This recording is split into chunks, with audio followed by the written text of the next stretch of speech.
Target on him to cause a somatic reflex, which will open up another target. So basically it's just like serial targeting. Target, target, target. Alright? So in order to do that, I'm going to move my body weight into him and put all my body weight into a tool. Alright? I'm going to put a hard part into one of his soft, squishy parts.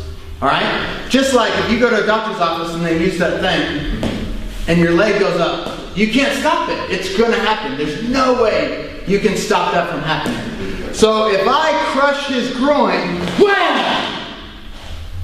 This is exactly what happened. This is the somatic reflex. So I know this is going to happen. So where's the next target?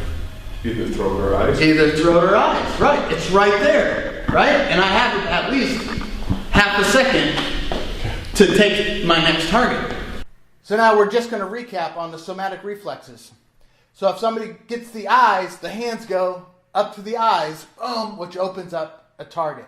Get a tool, thumbs, elbows, knees, knives, bats, it doesn't matter, into that soft target of your attacker. So in this case, the eyes.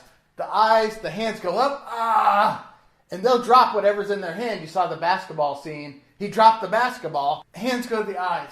That's the somatic reflex. If they take a shot to the groin, the balls, boom, that's it. Hands go to the groin, eyes, chin up, eyes wide open. So what's the next target? Okay, the eyes, the back of the spine, the side of the vagus nerve. Okay, so balls, eyes, throat.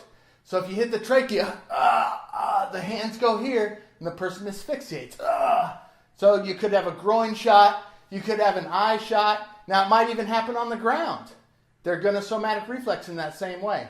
You just have to get to that next target. Okay? So that's it. Those are the somatic reflexes. So let's go to the next lesson.